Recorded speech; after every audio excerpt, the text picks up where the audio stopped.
sometimes those apples and oranges are a little more perishable, and so they don't last as long as, those shelf-stable processed foods that have the preservatives. I'm Becky Kiser, Hays Post Eagle Radio News reporter, and I'm talking with Monique Koerner of the Cottonwood Extension District about healthy eating, med instead of meds, on this episode of the Hays Post podcast.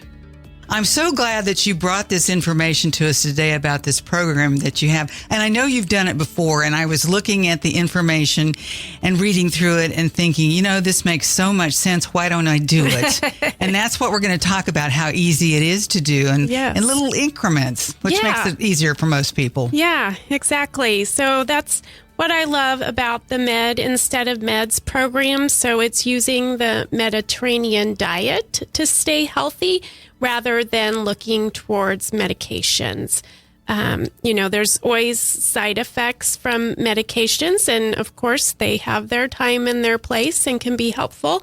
But if we can look to more of our lifestyle choices, which includes our food intake, to help us stay healthy, I think that's a better route. So the Med Instead of Meds is several steps that we look towards. We have 5 classes set up for the rest of the year. So the first Tuesday of each month. So we actually started in August. We did proteins, but you can step in at any time with this program. So there's standalone each month. Yep, standalone programs. So if people want to attend all of them, that's great. But if their schedule doesn't allow it, that's okay too.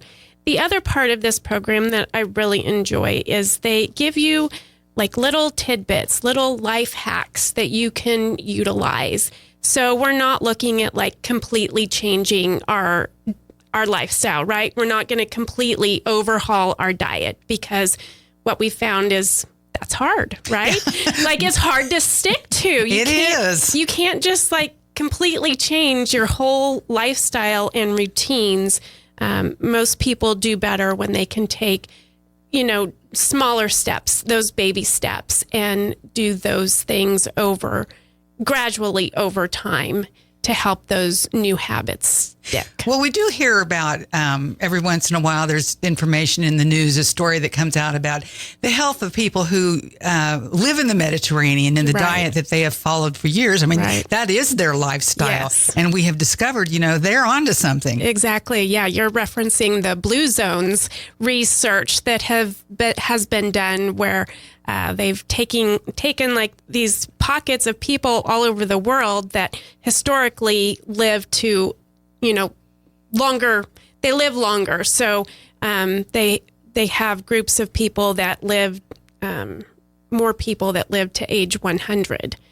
And so their diet is, of course, part of that. There are other things that they do as well, but the Mediterranean diet is part of it. So we talked about proteins in August. We'll talk about whole grains September 2nd. Fruits and vegetables, of course, are a large part of the Mediterranean diet.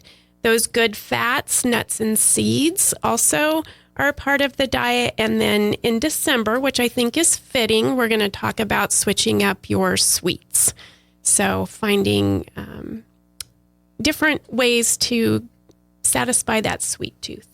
Most of us have one, or more. Yes. Let's go back to the basics and talk about, you were talking about whole grains. What is that exactly, whole grain?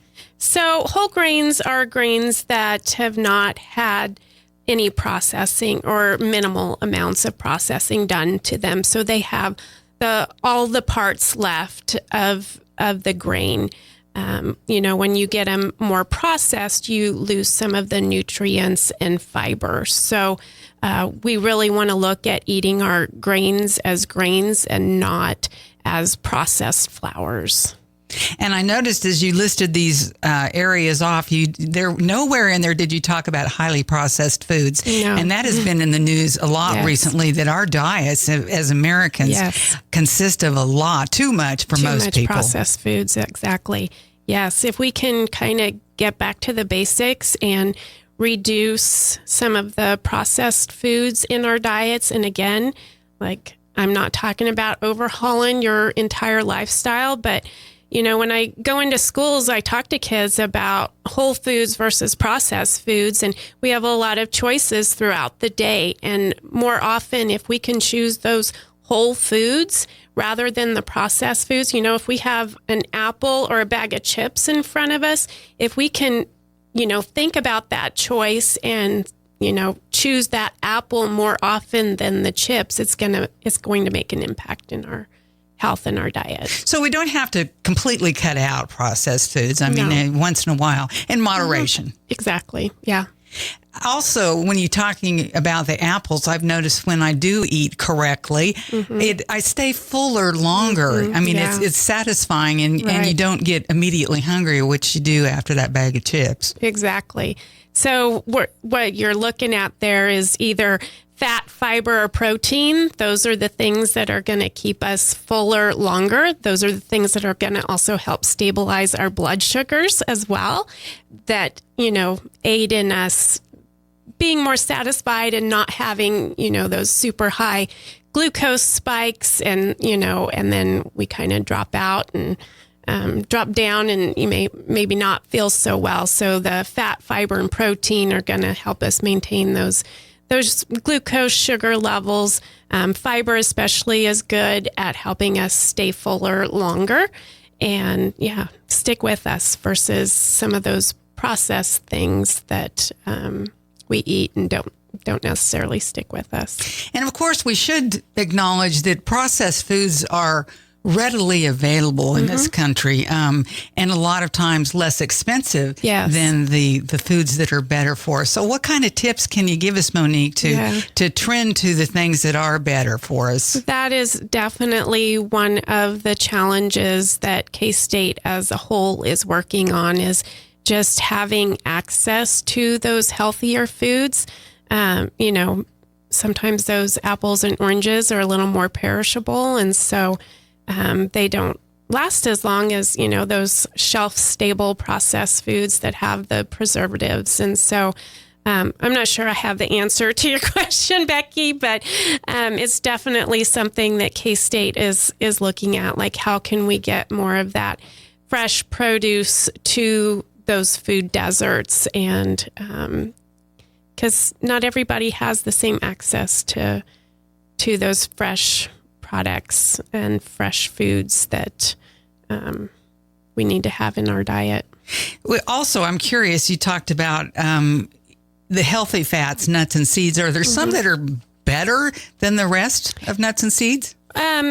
Well, nuts and seeds have those good fats in them, those omega-3s that our body needs, for our brains, and our hormones especially are affected by the fats in our diet. So we're just looking at those healthier fats versus, more of the the not so good fats, the saturated fats, or the trans fats. And when it comes to sweets in December, that's, I think well, you know what? I saw Christmas candy in the store the other already? day. Yes. Oh, can you believe that? So, the temptations are there. It starts in July, right? It does. Well, how are you going to help me rethink my sweets, Monique? Yeah. So really think about lowering that sugar content. So some of those tips and tricks would be, if we are going to have something that is particularly sweet or has sugar, if we're making it ourselves, we can lower that sugar content. We have control over that sugar content. Maybe it's just limiting, our sweets to certain times of the day or certain days of the week. So placing some limits on there. Or maybe just rethinking how we're going to satisfy that sweet tooth. And maybe it's not processed sugar, but maybe it's from fruit. Good idea. So if we're going to participate in any or the remainder of these med instead of meds for better health, what do we need to do, Monique? So they're open to the public. Anybody can come the first Tuesday of the month, 6 to 7 p.m., It'll be in our back room at the Cottonwood Extension District office, 601 Main. They can enter through the last door on the north side. If they want to call our office, we would love to know that you're coming, but it's not mandatory. So we are also, with each presentation, we will be offering food demonstrations and taste testing of some of the recipes. So, and if people want to check out some of the recipes, they can go to just Google like med instead of meds. They have a website. So a lot of it's all on the internet, not the presentation, but the recipes are there. And how about, is there any fee to attend the series? No, this is a free event.